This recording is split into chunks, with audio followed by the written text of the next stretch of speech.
لقد خلقنا الانسان فی احسن تقویم۔ محترم ناظرین اور معزز سامعین کرام، بے شک اللہ تبارک تعالیٰ نے انسان کی جو تخلیق کی ہے وہ ایک بہترین شکل و صورت کے اندر کی۔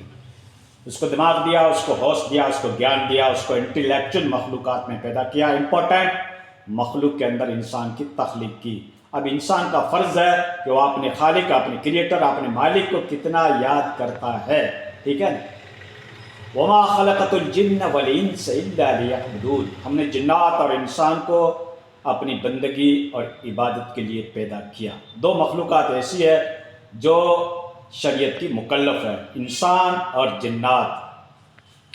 پھر انسان کو جو اللہ تعالیٰ نے فضیلت دی ہے وہ جنات کے اوپر بھی فضیلت اس کو حاصل ہے، یہاں تک کہ میں تو کہتا ہوں فرشتوں کے اوپر بھی انسان کو فضیلت نصیب ہے، کیونکہ فرشتے جو ہیں ان کے پاس اختیار نہیں ہے۔ ان کو اللہ نے جو بھی جس حکم کے اوپر مامور کیا ہے وہ تو وہ کر رہے ہیں، اس کے پاس فری ول نہیں ہے، اس کے پاس اختیار نہیں ہے۔ انسان کو اللہ تعالیٰ نے اختیار دے دیا، چاہے تو شکر کی روش کو اختیار کرے، چاہے تو اس کی ناشکری کرے۔ انا ہدیناہ السبیل اما شاکرا و اما کفورا، ہم نے انسان کے لیے راستے ہموار کر دیے، راستے بتا دیے۔ اب انسان چاہے تو شکر کی روش اختیار کرے اور چاہے تو ناشکری کی، یعنی اللہ تعالیٰ کا شکر ادا کرنے کا یہ ہے کہ اس کی بندگی کرے، اس کے حکم کی نافرمانی نہ کرے، اس کے احکام کے اوپر عمل درآمد کرے اور نبی کے بتلائے ہوئے راستے کے اوپر چلے اور شریعت کے تمام اصول کو اپنائے۔ تو یہ تو ہے اللہ کی شکر گزاری، اس کے احکام کی تعمیل کرنا۔ اور ناشکری یہ ہے کہ اللہ کی بتلائی ہوئی باتوں کو ہم ٹھکرا دیں، اس کے احسانات کو ہم ٹھکرا دیں، ان کی نعمتوں کو ہم ٹھکرا دیں اور من مانی زندگی گزاریں، جس طریقے سے ایک شترے بے مہار، وہ اونٹ جس کی کوئی مہار نہیں ہوتی ہے، وہ کبھی ادھر جاتا ہے کبھی ادھر جاتا ہے، اس طریقے کی ہم زندگی گزاریں۔ تو اللہ نے دونوں راستے واضح کر دیے، جنت کا جہنم کا راستہ ہمیں بتا دیا اپنے کلام پاک کے ذریعے سے، پیغمبروں کے ذریعے سے ساری ہدایات ہمیں بتا دی، ہدایت کے راستے بتا دیے، رشد و ہدایت کو ہمارے لیے ہموار کر دیا۔ اب ایک انسان ہے کہ وہ ہدایت کے راستے کے اوپر چلتا ہے یا گمراہی کے راستے پہ چلتا ہے۔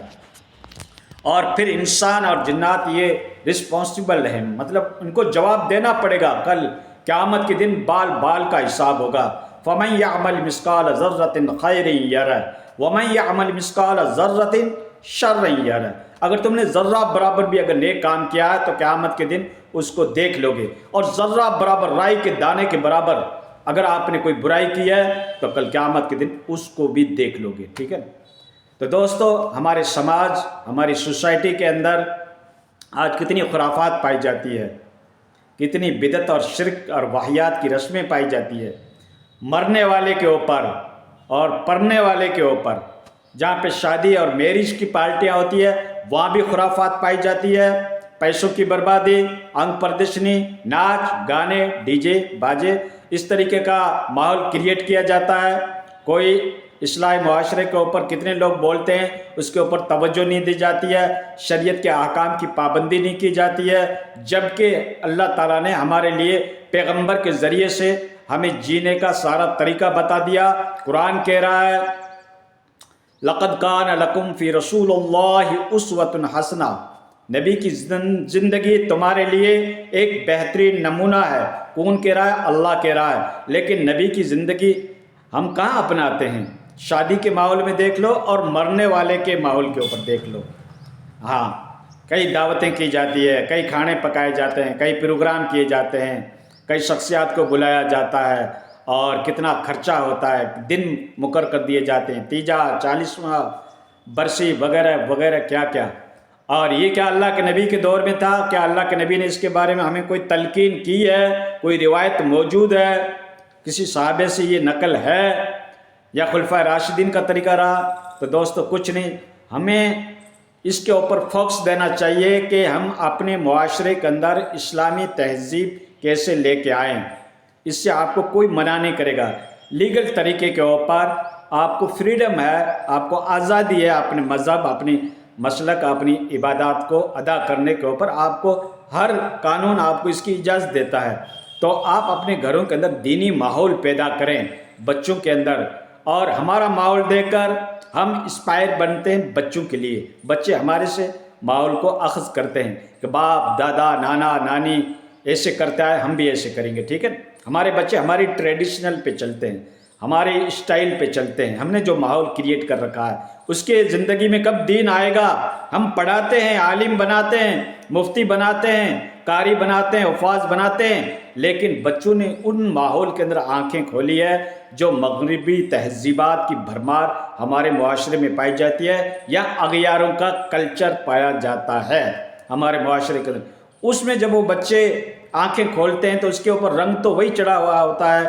سندھی شاعر نے کہا تو نہ ہوا مال جا وہ کپڑے پہ نہ تھا لہن، تو اس طریقے کا رنگ بچوں کا شروع میں ہی چڑھ جاتا ہے۔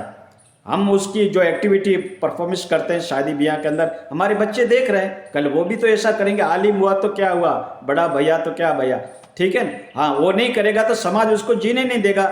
سماج کے اندر ایک ریفارمر اور سماج کے اندر ایسی ایک تحریک، ایسی موومنٹ چلائی جائے کہ سارا سماج کا ماحول ہی بدل جائے۔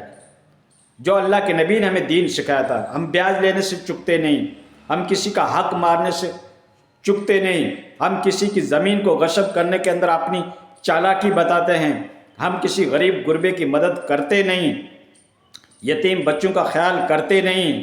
ہمارے سماج کے اندر بغیر علاج کے بیچارے آدمی مر رہے ہیں، ہم اس کی توفیق نہیں ہوتی کہ ہم اس کا کنٹریبیوشن کریں، اس کی سہایتا کریں، اس کی نصرت کریں، پیسے ٹکے کے حساب سے اس کو ہاسپٹلائز کریں، لیکن ہمارے اندر یہ توفیق نہیں ہوتی ہے۔ تو یہ سماج کب سدھرے گا؟ 21ویں صدی تو آ گئی، اب تو قیامت نزدیک ہے، کب سدھرو گے؟ کیا ویٹ کر رہے ہو؟ کس کا انتظار کر رہے ہو کہ کوئی مصلح قوم آئے گا، کوئی نبی ثانی آئے گا، کوئی امام ایسا مہدی پیدا ہوگا جو ہمارے سماج کا سدھار کرے گا؟ دوستو یہ سماج آپ کو ہی سدھارنا ہے، اور خصوصاً ہمارے علماء کرام کو اس کے اوپر ممبر و محراب سے یہ بیان کرنے کا ہے، قوم کو فردن فردن سمجھانے کا ہے، بلکہ فرض یہ ہر انسان کا ہے، نیتوں کا بھی ہے، پولیٹیکل لیڈرز ہیں ان کا بھی ہے، کیونکہ کلمہ گو وہ بھی ہے، خدا کو ان کو بھی جواب دینے کا ہے، کیے ہوئے کا ان کو بھی جواب دینے کا ہے۔ جو ہم حقوق مار رہے ہیں، غصب کر رہے ہیں اور کسی کا حق مار رہے ہیں، جو ہمیں امداد ملتی ہے گورنمنٹ کی طرف سے یا کسی بندے کی طرف سے، جو ہم نے فنڈنگ اکٹھی کر رکھی ہے، اس میں ہم کتنا صحیح جگہ پہ استعمال کر رہے ہیں، کتنا یوگیہ جو لائق ویکتی ہے اس کی ہم مدد کر رہے ہیں۔ ہر انسان اس کا جائزہ لے سکتا ہے۔ تو سماج کو سدھارنے کے لیے، اس کے اندر ایولیوشن پیدا کرنے کے لیے، اس کے اندر ایک مومنٹ پیدا کرنے کے لیے، اس کے اندر ایک جاگرتی پیدا کرنے کے لیے، ہر فرد کو جب یہ فکر ہوگی تو انشاءاللہ سماج سدھرے گا۔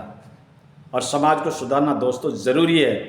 سماج سیوک تو بہت گھومتے ہیں اور سوشل ورکنگ آپ کو بہت نظر آ جائیں گے، تنظیمیں ہیں، سنستھائیں ہیں اس کے اوپر، لیکن عملی طور پر، پریکٹیکل طور پر، گراؤنڈ کے اوپر اس کا جو آپ یوزلی دیکھو گے تو 0/0 کچھ نہیں ہے، ٹھیک ہے نا؟ ہاں معاف کرنا دوستو، ایسا ہی ہو رہا ہے نا؟ ہاں تو یہ ہے دوستو، اور باقی ہر فرد کے اندر جاگرتی ہوگی تو انشاءاللہ ہمارا معاشرہ شریعت کے مطابق کہلائے گا۔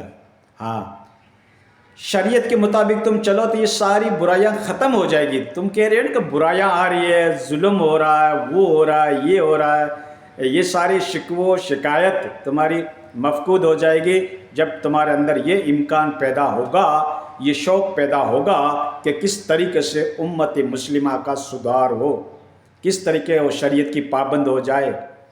تو آپ کسی کا حق کھانے سے آپ کے دل میں خدا کا خوف پیدا ہوگا کہ مجھے اللہ کو کیا جواب دینا، اس کا اتنا بڑا عذاب ہے، مرنے کے بعد خدا بھی معاف نہیں کرے گا، اتنا بڑا عذاب ہے۔ جب یہ آپ کو معلوم ہوگا تو آپ کسی کے رائٹ، کسی کا ادھیکار، کسی کا حق، کسی کا حقوق، کسی کا پیسہ ٹکا، کسی کی زمین جائیداد آپ غصب کرنے میں آپ کو ڈر لگے گا کہ یار قیامت کے دن اس کو جواب دینا پڑے، میری نیکیاں اس کو دینی پڑے گی، اللہ تو معاف نہیں کرے گا۔ یہ حقوق العباد، یہ مانوتا کا ادھیکار، یہ ہیومن رائٹ، ٹھیک ہے، انسانی حقوق ہے، یہ معاف نہیں ہوگا، اس کو حقوق العباد کہا جاتا ہے۔ حقوق اللہ، اللہ کا کیا حق ہے؟ نماز، روزہ، زکوٰۃ، حج، صدقات، یہ اللہ کا حق ہے۔ اور یہ ہم جو کسی کا مال مار رہے ہیں، کسی کے پیسے ٹکے مار رہے ہیں، کسی کا غبن کر رہے ہیں، ویوہار ہمارا صحیح نہیں ہے، تو یہ بندے کا حق ہے، کل قیامت کے دن آپ کی نیکیاں اس بندے کو دی جائے گی جس کا آپ نے حق مار رکھا ہے۔ تو اللہ را ان چیزوں کے اوپر خیال کرو اور سماج کو سدھارنے کے اوپر کوشش کرو۔ سماج اس وقت سدھرے گا جب تم خود سدھرو گے اور یہ تعلیم دین کی گھر گھر آپ پہنچاؤ گے، اس کے اندر ایک اویئرنیس پیدا کرو گے، ایک موومنٹ ہوگی، ایک بیداری ہوگی، ایک تحریک ہوگی، ایک کمپین ہوگی، تو انشاءاللہ میں اکیلا ہی چلا تھا جانب منزل، لوگ جڑتے گئے اور کارواں بنتا گیا۔ اس طریقے سے سماج سدھر سکتا ہے۔ اللہ ہمیں توفیق عطا فرمائے انکار خیر کرنے کی۔